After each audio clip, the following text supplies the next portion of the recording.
A Supermoon Trilogy. Mark your calendars. A series of 3 supermoons will appear on the celestial stage on December 3rd, 2017, January 1st, 2018, and January 31st, 2018. A supermoon is a moon that is full when it is also at or near its closest point in its orbit around Earth. Since the moon's orbit is elliptical, one side, apogee, is about 30,000 miles, 50,000 kilometers, farther from Earth than the other, perigee. Nearby perigee full moons appear about 14% bigger and 30% brighter than full moons that occur near apogee in the moon's orbit. The supermoons are a great opportunity for people to start looking at the moon, not just once, but every chance they have, says Noah Petro, a research scientist from NASA's Goddard Space Flight Center. It's hard for our eyes to distinguish these small changes in size when the moon is high amidst the vastness of the night sky.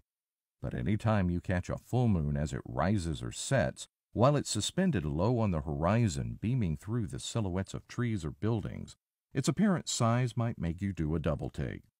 You almost feel as though you could reach out, grab the glowing orb, and drop it into your coffee cup. Even more so if it's a supermoon. If you can catch only one episode of the Supermoon Trilogy, catch the third one. It will be extra special. First of all, the January 31st supermoon will feature a total lunar eclipse, with totality viewable from western North America across the Pacific to eastern Asia. The moon's orbit around our planet is tilted, so it usually falls above or below the shadow of the Earth. About twice each year, a full moon lines up perfectly with the Earth and Sun, such that the Earth's shadow totally blocks the Sun's light, which would normally reflect off the moon. The lunar eclipse on January 31st will be visible during moonset. Folks in the eastern United States, where the eclipse will be partial, will have to get up in the morning to see it, notes Petro, but it's another great chance to watch the moon. The moon will lose its brightness and take on an eerie, fainter-than-normal glow from the scant sunlight that makes its way through Earth's atmosphere. Often cast in a reddish hue because of the way the atmosphere bends the light, totally eclipsed moons are sometimes called blood moons. We're seeing all the Earth's sunrises and sunsets, at that moment, reflected from the surface of the moon, says Sarah Noble, a program scientist at NASA headquarters. The January 31st supermoon will also be the second full moon of the month. Some people call the second full moon in a month a blue moon. That makes it a super blue moon. Blue moons happen every 2.5 years on average. With the total eclipse, it will be a royal spectacle indeed, a super blue blood moon. Sometimes the celestial rhythms sync up just right to wow us. Heed your calendar reminders. On the 3 dates marked, step out into the moonset or moonrise and look up for a trilogy of sky-watching treats.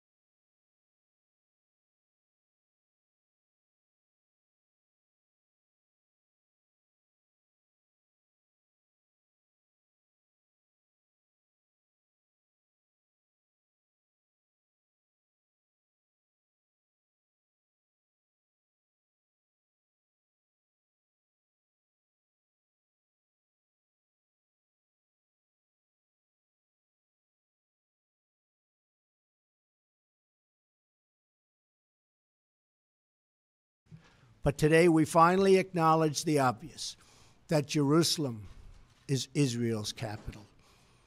This is nothing more or less than a recognition of reality. With today's action, I reaffirm my administration's longstanding commitment to a future of peace and security for the region. We will arrive at a peace and a place far greater in understanding and cooperation. Peace is never beyond the grasp of those willing to reach it.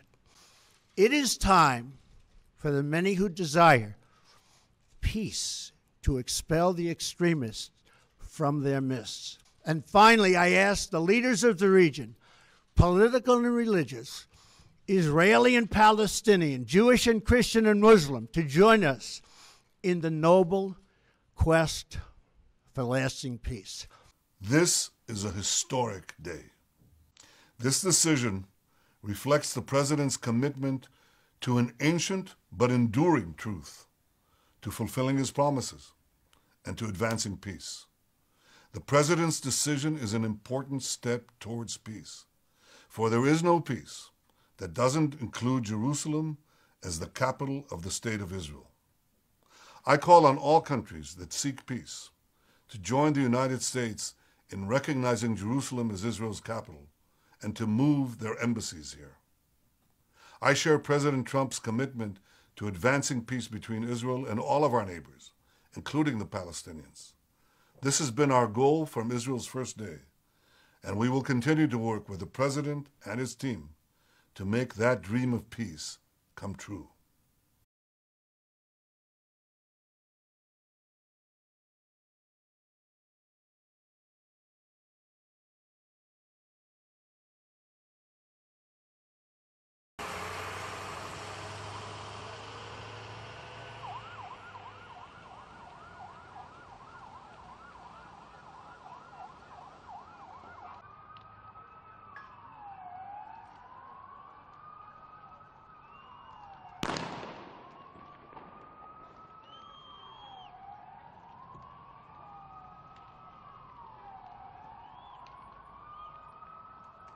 Well, guys, there you have it. We're living in some very exciting and prophetic times at the moment, and isn't it amazing how God has kept the American embassy back as a warning system or a heads up to the times that we're living in, and how it's all fitting in perfectly with everything that we see happening in the heavens, all the signs that we see going on around us.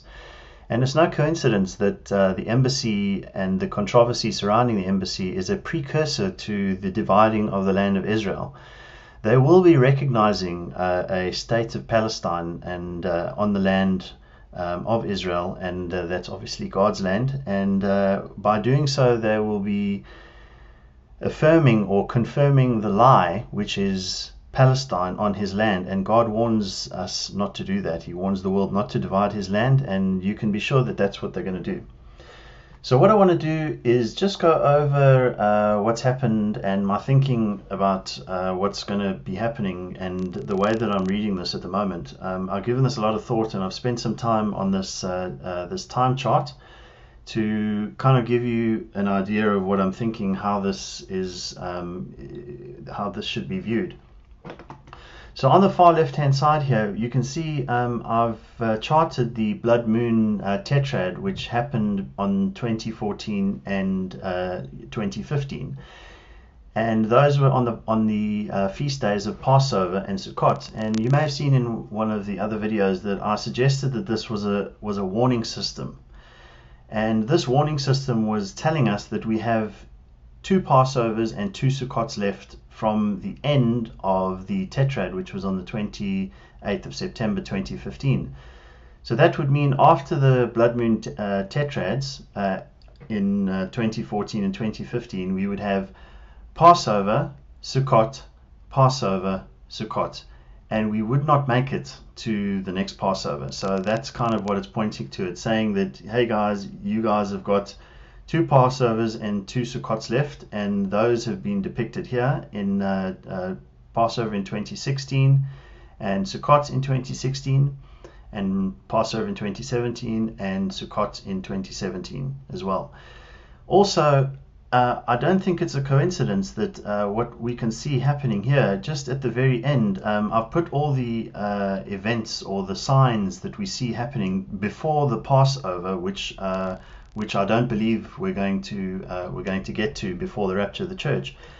And all these things that are happening, the Revelation chapter 12 sign, the supermoons that we see coming up now, and the things that we also see happening in the heavens, the conjunctions that we see happening in the heavens since the Revelation chapter 12 sign. So having looked at the blood moon tetrad warning system, if you will, and that theory that we've applied here to say, okay, well, these are giving us a heads up to say we've only got another 2 Passovers and 2 Sukkots left. I'm just going to zoom in and apply the same kind of thinking to these supermoons, because I find it interesting that we have a blood moon coming up on the 31st of January, which is the last day of January, and on the very first day of January we've also got a supermoon, but it's not obviously a blood supermoon. And we know that the 3rd of December supermoon was exactly 70 days after the Revelation chapter 12 sign. Well, the 1st of January supermoon is exactly 100 days after the Revelation chapter 12 sign. So if we apply the same thinking, this supermoon here is pointing to the next supermoon, and the blood moon, I don't believe we're going to get to this blood moon. I think what God is trying to tell us here is, hey guys, it's going to have started by this time already.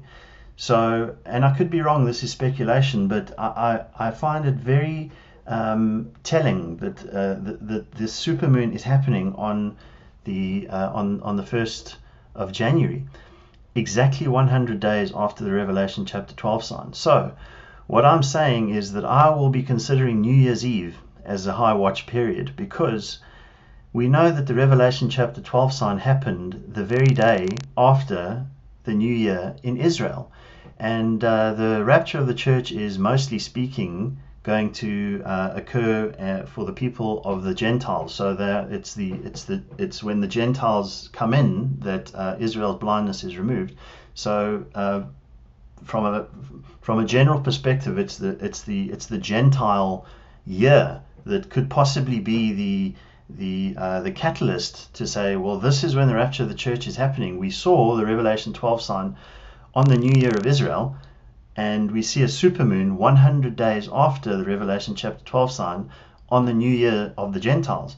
So that's kind of what I wanted to point at, to say, well, if we apply the same thinking, this supermoon that we've just seen might be pointing to this supermoon, in which case we're not going to make it to the blood moon in January. This is if God was trying to tell us something with the luminaries in the heavens, he would keep it from a simplistic perspective to say, these are the blood moon tetrads, you've got two years left, and then finally to say, now we're coming down to the very wire, to say, look, using the same mechanism which God has used by using the moon and the blood moon to say, look, we're pointing towards a particular time. It looks like the 1st of January 2018 is that time. And it's also telling that 3 days after this supermoon which occurred was when Donald Trump moved the US Embassy. And also after the supermoon on the 1st of January, we see this golden ratio conjunction which is occurring in the heavens.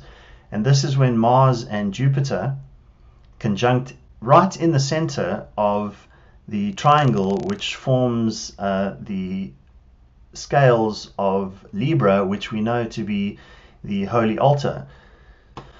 So I suggest that New Year's Eve is a high watch day from a rapture perspective, because it's between the supermoon and the blood moon, and it's on the 1st of January, which is the first day of the year. And in Proverbs 7:20, the King James says, "He hath taken a bag of money with him." This is referring to Jesus Christ. He's taken all his riches with him. He's got all the riches that we want, and he's in heaven. And he says, and it says that he will come home at the day appointed. But the word keseh in the Hebrew is actually a full moon, and a lot of the other translations render it as full moon. So I'm keeping an eye out on a full moon for when Jesus Christ is going to rapture his church. If it's not the full moon, then this golden ratio, I call it potentially a golden ratio rapture, which is happening on the 6th of January. So I hope that you're excited. Get ready for the rapture of the church. Be ready. Come out of the world. Don't participate in the things of this world, and be focused on the Lord Jesus Christ and Him alone.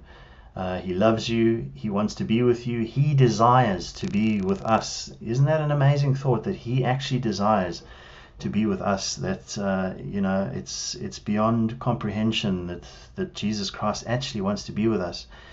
We're going to have new bodies. We're not going to know sin. It's going to be glorious. We're going to behold the Father on His throne in His majesty. We're going to see His cherubims and seraphims. We're going to see angels singing. We're going to be standing on the glassy sea, all dressed in white, in the glory of white. We're going to have the glory of God running through our veins, if we even have veins. Who knows how our physical bodies are going to work, but we're no longer going to have these vile bodies anymore. No more pain, no more heartache, no more suffering, no more sadness, no more depression. All that is going away. And He is going to come and take His throne. He will be seated on the throne of David on this earth. He will rule and reign as king in Israel, in Jerusalem. He will make everything right. You have got nothing to worry about. Focus on Jesus. Focus on who He is. Focus on what He's done. Thank Him for what He's done. Repent of your sin and know that it has been paid for. Mortify your members and know that the things of this world are passing away, and the things of heaven are the eternal things which we should keep our minds focused on. Jesus says that it's those who are the poor in spirit that shall be blessed. So there's nothing wrong with having a good cry about, first of all, your own sin and your own corruption, and the things which are going on in this world, and your friends' sin and their corruption, and the people who are unsaved, and just praying for all those who are less fortunate than we are. I mean, if you can watch this video, you're more fortunate than the vast majority of the world. If you have a roof over your head and food in your fridge, you are blessed, and you are more fortunate than the vast majority of this world. If you can get up out of bed and you can have a hot shower, you are blessed than the vast majority of this world. I encourage you again, brothers and sisters.